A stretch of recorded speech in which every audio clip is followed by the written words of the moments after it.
जंगल राज के सीने पर कर तांडव जो बिहार के वजूद को बचाता है वही तो नीतीश कुमार कहलाता है। अपराधियों के खौफ और आतंक से मां और बेटियों को जो बचाता है वही तो नीतीश कुमार कहलाता है। जो झुकता नहीं, जो रुकता नहीं, जो बिहार को नया बिहार बनाता है वही तो नीतीश कुमार कहलाता है।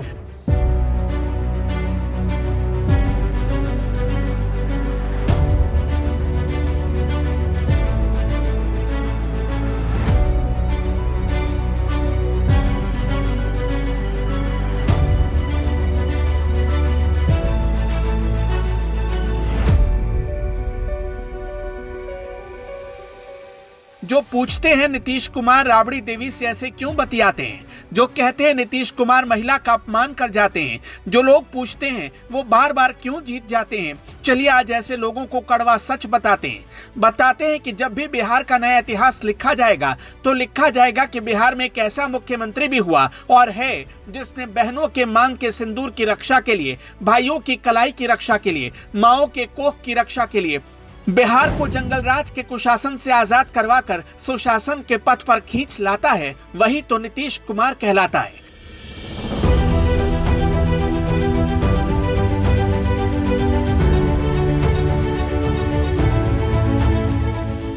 अभी हाल ही में नीतीश कुमार ने राबड़ी देवी को विधानसभा के भीतर कुछ बोल दिया।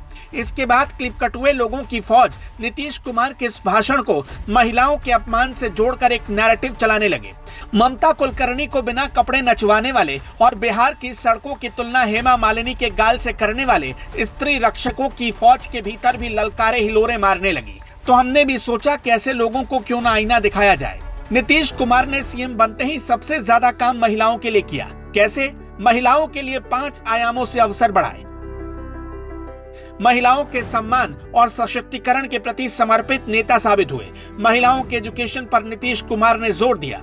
महिलाओं के आर्थिक विकास पर नीतीश कुमार ने किसी दूसरे मुख्यमंत्री से ज्यादा काम किया। महिलाओं के सामाजिक उन्नति के लिए नौकरियां और पंचायतों में आरक्षण दिया जो अब तक बिहार का कोई मुख्यमंत्री नहीं कर पाया। जंगल राज में सरेराह चलती लड़कियों का अपहरण हो जाता था। महिलाएं घर की दहलीज के बाहर कदम तक नहीं रख पाती थी। ऊपर से उनके मर्द नशे और शराब की दलदल में धंसकर हर दिन मारपीट करते थे, यहाँ तक कि अपनी पत्नी के गहने भी बेच डालते थे।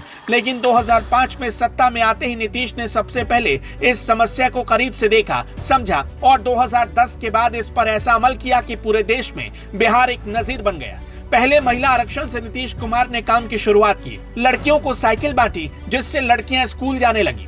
पुलिसिंग में महिला सुरक्षा को टॉप पर रखा गया। फिर शराबबंदी का साहसिक फैसला लेकर पूरे देश को चौंका दिया। उसके बाद शिक्षा, स्वास्थ्य और आर्थिक सशक्तिकरण के लिए योजनाएं लागू की गई। नीतीश कुमार ने महिलाओं की खुशहाली को अपनी प्राथमिकता बनाया। उनके इन प्रयासों के कारण ही बिहार को हजारों करोड़ रुपए के राजस्व का नुकसान उठाना पड़ रहा है। फिर भी वो अपने इरादों पर अडिग हैं। एक लड़की शिक्षित मतलब पूरा परिवार शिक्षित। बिहार की महिलाओं को सबसे पहले ये बात किसी ने समझाई तो नीतीश कुमार ही थे। फिर मुख्यमंत्री कन्या उत्थान योजना की शुरुआत हुई। इस योजना के तहत लड़कियों को स्कूल और कॉलेज की पढ़ाई के लिए आर्थिक सहायता दी जाती है। इसका लक्ष्य है कि हर लड़की उच्च शिक्षा प्राप्त कर सके और अपने सपनों को पूरा कर सके। इसके बाद साइकिल योजना, जिसे मुख्यमंत्री बालिका साइकिल योजना के नाम से जाना जाता है, उसकी शुरुआत हुई। 9वीं कक्षा में पढ़ने वाली छात्राओं को मुफ्त साइकिल दी जाती है ताकि वो दूर के स्कूलों तक आसानी से पहुंच सके। लड़की नहीं पढ़ने जाती थी, पोशाक योजना शुरू की, लड़की की संख्या बढ़ गई। 9वीं कक्षा से साइकिल योजना शुरू की, गांव-गांव से साइकिल चलाकर लड़की समूह में जाने लगी। पोशाक योजना की शुरुआत हुई जिसमें स्कूल जाने वाली छात्राओं को स्कूल ड्रेस के लिए वित्तीय सहायता प्रदान की जाती है। इससे गरीब परिवारों की लड़कियां भी बिना किसी रुकावट के पढ़ाई जारी रख सकती हैं। दहेज प्रथा और सामाजिक बुराइयों को खत्म करने के लिए बड़े लेवल पर अभियान चलाए गए। महिलाओं को पंचायती राज में 50% आरक्षण मिला। सरकारी नौकरियों में 35% आरक्षण का प्रावधान आया, जिससे पुलिस, शिक्षा और अन्य सरकारी क्षेत्रों में बड़ी संख्या में महिलाएं चुनकर आ रही हैं। स्वयं सहायता समूहों के जरिए जीविका योजना के तहत लाखों महिलाओं को स्वरोजगार के अवसर दिए गए।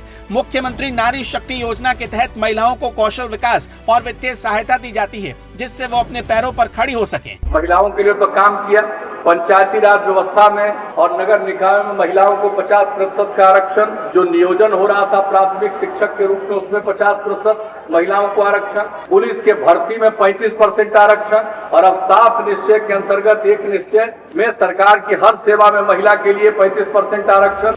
कुल मिलाकर इन योजनाओं के जरिए महिलाओं को आत्मनिर्भर बनाने की दिशा में अभूतपूर्व कदम उठाया गया, जिसने बिहार के शिक्षा स्तर में व्यापक सुधार किया। यही कारण है कि आज बिहार की महिलाएं पहले से अधिक सशक्त और आत्मनिर्भर हैं। नीतीश कुमार का यही समर्पण उन्हें एक सच्चा जननेता बनाता है, जो महिलाओं के सम्मान को केवल नारा नहीं बल्कि अपनी जिम्मेदारी मानते हैं। बिहार में एक समय महिलाओं का घर से बाहर निकलना मुश्किल था। बेटियां स्कूल या कॉलेज जाती थी तो माता पिता तब तक खौफ के साए में जीते थे जब तक बेटी वापस स्कूल या कॉलेज से लौट न आए।